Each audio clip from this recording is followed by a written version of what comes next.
മുതാബൻ അലൈഹ, തൗബ ചെയ്ത എൻ്റെ ഉമ്മത്ത്, ലൈസ അലൈഹ അദാബുൻ ഫിൽ ആഖിറ, അവർക്ക് പരലോകത്ത് ശിക്ഷയില്ല എന്ന് സയ്യിദുന വ ഹബീബുന മുഹമ്മദ് റസൂലുള്ളാഹി. എന്നിട്ട് റസൂൽ സല്ലല്ലാഹു അലൈഹി വസല്ലം പറയാണ്, അപ്പോ തെറ്റിനെ എങ്ങനെ പൊറുക്കപ്പെടുന്നത്? ഇന്ന ഉമ്മത്തി ഹാദിഹി ഉമ്മത്തുൻ മർഹൂമ ലൈസ അലൈഹ അദാബുൻ ഫിൽ ആഖിറ അദാബുഹാ ഫിദ് ദുനിയ. ഈ ഉമ്മത്തിന്റെ തെറ്റിനിക്ക് അല്ലാഹു പരലോകത്തേക്ക് ശിക്ഷ നൽകാതെ ഈ ലോകത്ത് നിന്ന് തന്നെ പാപം പൊറുപ്പിക്കാനുള്ള പരിപാടിയാണ് സംവിധാനിച്ചിരിക്കുന്നത്. സുബ്ഹാനല്ലാഹ്. അതാണ് നമ്മളിപ്പോ ലോകത്തിന്റെ പല ഭാഗങ്ങളിലും മുസ്ലിങ്ങൾ അനുഭവിക്കുന്നത് കാണുന്നത്.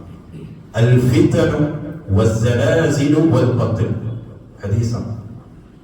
അൽ ഫിതൻ, പലവിധ സ്തംഭനങ്ങൾ ഉണ്ടാവും. വൽ ഖത്ൽ, സുബ്ഹാനല്ലാഹ്, വസൈഖാണ്. ലോകത്തിന്റെ നാനാഭാഗത്തിൽ ഉമ്മത്തിന് അനുഭവിക്കേണ്ടി വന്ന ഒരുപാട് പ്രയാസം. അത് ഇവിടെ നിന്ന് തീർന്നു. മറ്റുള്ള ബനൂ ഇസ്രായേലിനൊക്കെ തൗബ സ്വീകരിക്കണമെങ്കിൽ അവരെ കത്തിലാണ്. അതേ അവസരത്തിൽ ഇവിടെ